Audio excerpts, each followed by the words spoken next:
مرګ نه پس خو سړی تر قیامته پورې مړ وي. دا خو ملایانو یوه لوبه جوړه کړې ده چې قبر ته لاړ شي بیا به دا کېږي او بیا به داسې وي او بیا به لړمونه وي ماران به وي او دا وهل به وي او دا غربول به وي او دا به وي او دا به وي او دته بیا جنت ته سوړه کولاو وي جهنم ته به سوړه کولاو وي او بیا وي چې قیامت ورځ شي نو حساب کتاب به کېږي نه لکه چې 2 کروړه کاله یې وغربوي او په اور یې وسوځوي جهنم کې یې واچوي لړمانو باندې یې وچیچي د حساب کتاب بیا وروسته د څه شي ورسره کوي هغه خو هر څه نه تېر دی. نحمده ونصلي على رسوله الكريم اما بعد فاعوذ بالله من الشيطان الرجيم بسم الله الرحمن الرحيم. عزتمندو مجرم او کافر لره په قبر کې عذاب ورکول دا حق دی. دا د ټول عالم اسلام متفقه فیصله ده او په قرآن عظیم الشان باندې دا عقیده ثابته ده او په احادیث مبارکو باندې ثابته ده او د دین منکر کافر دی د الله په کتاب او د پیغمبر په احادیثم. قرآن عظیم الشان کې د عذاب قبر پر رابطه باندې الله فرمایي خو قبر نه مراد مطلب دا نه دی چې خامخا په قبر کې یعنی پس د مرګ نه چې سړی مړ شي کاغه دریب کې وي کاغه لیوان وخوري کاغه اکسیډنټ وکړي کاغه قبر کې که مرغانې وخوري دته به عذاب مخکې د ورځې د قیامت نه ورکول کیږي. قرآن کې او د قیامت به هغه به جدا عذاب دی چې دته ورکول کیږي او بیا ترې پوښتنه کیږي. قرآن عظیم الشان کې الله رب العزت فرمایي د فرعونینو په باره کې الله فرمایي النار یعرضون علیها غدوا وعشیا. اور چې دی دا فرعونین هغه ته وړاندې کولی شي سبا او بیګا یعنی اور د جهنم ته دوی سبا او بیګا چې دا کنایه ده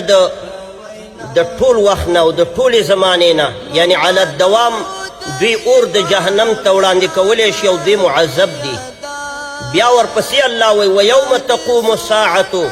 ادخلوا آل فرعون اشد العذاب. بیا چې کله قیامت قایم شي نو د الله د خوانه به امر وشي چې داخل کړئ آل د فرعون اشد العذاب ته. ګوره ویوم تقوم الساعة نه مخکې د قبر د عذاب په رابطه الله ویله چې النار یعرضون علیها غدوا وعشیا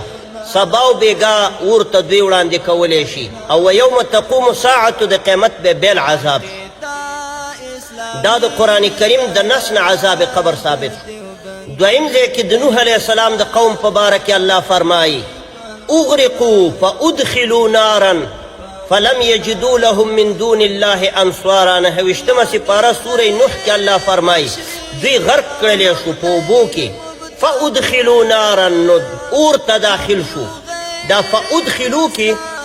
د عربیت دا قاعده ده چې دا فا د تعقیب مع الوصل دپاره راځي یعنی یو شی بل شي پسې متصل نو دا مطلب شو. اغرقوا اوبو کې غرق شو فادخلوا نارا نو دستي اور ته داخل شو. نو څوک چې منکرین د عذاب قبر د پرویزین او قادینین هغوی ته موږ دا ویو چې فاغرقوا نارا خو صیغه د فعل ماضي ده فادخلوا نارا دوی اور ته داخل شوي دي. نو قیامت تیر شوی که څنګه قیامت خو بیا وروسته را روان دی. دا چې دوی اور ته داخل شوي دا هغه عذاب قبر شو. د دې 2 آیاتونو نه دا ثابته شوه عزتمندو چې په قبر کې عذاب ورکول حق دی. او دارنګې رسول الله صلی الله علیه وسلم فرمایي چې قبر چې دی یوه باغچه ده د باغچو د جنت نه او یا کنده ده د کندو د جهنم نه. خو څوک چې احادیث نه مني نو هغه دپاره مې آیاتونه وړاندې کړله. او که یو بې علمه سړی داسې ووایي چې قبر کې رایسار کې ویغربئ ویغربئ ویغربئ ویوهي او بیا ترې قیامت کې تپوس کوي نو د دې څه مطلب شو؟ دا یو ریشخند وکړي او یو مسخره وکړي نو هغې ته زه جواب کوم ښه ورته متوجه شئ. دی وایي چې عذاب قبر ځکه نشته چې کافر یا مجرم یو وار قبر کې ووهي ووهي ووهي داسې یو د استهزا په شکل ویلی او ښی خمبیره کي او بیا قیامت کې ځان ته ودرې او ورته وایي چې تا ولې زما د پیغمبرانو خبره نه منله. نو زه ورته په جواب کې ویم چې دا خو داسې مطلب شو لکه الله چې وایي چې سمودیان مې غرق که په دې دنیا کې ومې وهل او داسې مې کړه که انهم اعجاز نخل خاویه لکه د کجورو ډډونه چې پړسېدلي نو دې دنیا کې الله ووهل عذاب ورکو. او بل ځای کې الله وایي فاخذهم صاعقة العذاب الهون سپکونکي عذاب راګیر کړل او بل ځای کې الله فرمایي فدمدم عليهم ربهم بذنبهم فسواها الله رب العزت د ګناه په وجه ووهله او دا دمدمه پې الله ور برابره کړله د عذاب او بل ځای کې الله رب العزت د دوی په باره کې فرمایي فامطرنا عليهم حجارة من السما اسمان نه مې پې کاڼي وورول ښه چې په دې دنیا کې غرقم که د کجورو ډډونو غوندې وم پړسوله او بې قیمت کې ځان له ودرئ او الله تې پوښتنه کوي بیا د دې څه مطلب شو سبا خو به ته ووایې چې د دنیا عذاب هم دروغ دی قرآن کې الله دروغ ویل العیاذ بالله ته چې وایې چې قبر کې سړی ووایي بې قیمت کې تپوس دې څه کوي نو زه درته وایم فرعونین چې غرق که الله وایي واغرقنا آل فرعون آل د فرعون مې په دریاب کې غرق که نو قیمت کې پې تپوس ته نه څه کوي الله چې عادین او سمودین ووهله او وشپې او اته ورځې پې باندې سیلۍ را لګولې وه فترى القوم فيها صرعا كأنهم أعجاز نخل خاوية او د لوط علیه السلام قوم چې الله غرق کړلو او د شعیب علیه السلام قوم چې الله ووهلو او دې دنیا کې داسې کړه او ابابیل او ابرهه والا چې الله داسې کړه چې الله وایي فجعلهم كعصف مأکول لکه ګیا چې حیوان وجوي او داسې مې کړه نو بیا قیامت کې د دې څه مطلب شو چې الله وایي فلنسألن الذین ارسل الیهم ولنسألن المرسلین خامخا او ضرور به د هغه کفارو نه م تپوس کوم چې پیغمبران ورلیږل شوي او د رسولانو نه به یې کوم نو هغوی به ورته وایي چې قیامت کې خو دې موږ ووهلو بیا رانه د تېشه تپوس کې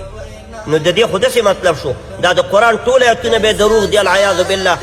ستا د خبرې خو دا مطلب دی چې د عذاب قبر حادث د دروغو دي را جوړ شوي نو د قرآن د ایتونه به هم بیا روایات را جوړ شوي بی دا عزتمندو مسلمانانو دغسې غولونکو خبرو باندې تیر نه وځئ دا دجل دی او فریب دی او تمویح ده